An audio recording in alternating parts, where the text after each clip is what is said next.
So my initial reaction is how? That's my initial reaction. My initial reaction is, wait a minute. You were here for all this time, spent all these years here. How the hell did you, in the space of 2 seconds, the moment you withdraw, they fall? The point is, we have spent so long in Afghanistan here. We are going to leave you in the best possible way so that as soon as we move, you have the forces, the training, and so forth to mount up and go against any kind of Taliban offensive. So I had to do some research here. So, because a lot of people are saying that these army guys are cows, and even me and my brother were talking. My brother was like, "Man, that Afghan army cows pretty much ran away." So, apparently, 90 billion.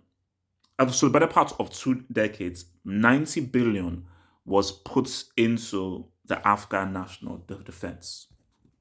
So these guys were trained, so forth, and 90 billion was spent. But I was reading an interesting article, and this article basically says that yes, there's training, but you also have to have a particular kind of training.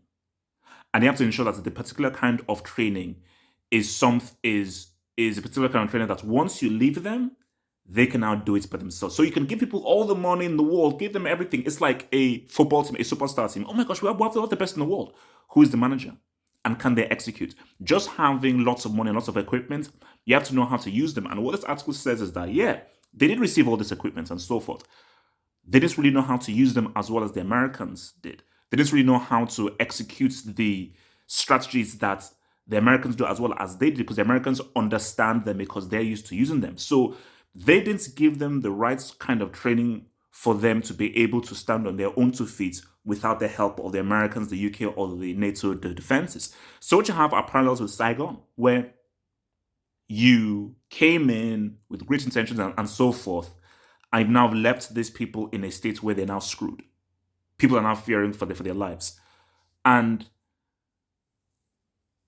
it's crazy because all's going through my mind is that she spent all those years. Because the whole point of you spending all those years here, the whole point of you have all of the money and so forth is that as soon as we leave, man, these guys, the Taliban can't go up against these guys. They have the resources, they have the intelligence, they've been trained in counterintelligence, they've been trained in reconnaissance, they have the equipment, they have the weapons, they have the personnel. But then as this article was saying, because they knew that they couldn't mount up against them, a lot of them, some pledged allegiance to Taliban, some are already finding escape routes to go away. So this was just an accident waiting to happen.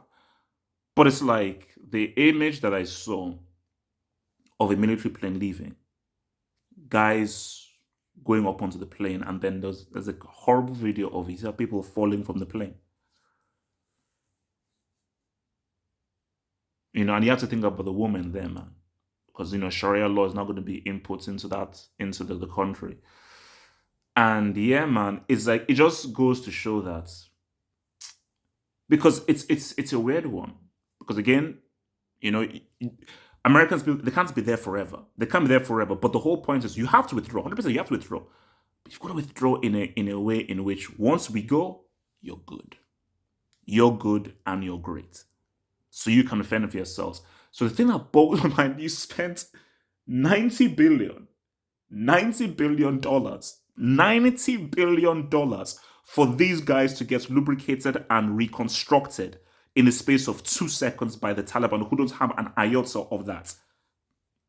That's madness. That's madness. Comment below, tell me your thoughts, man.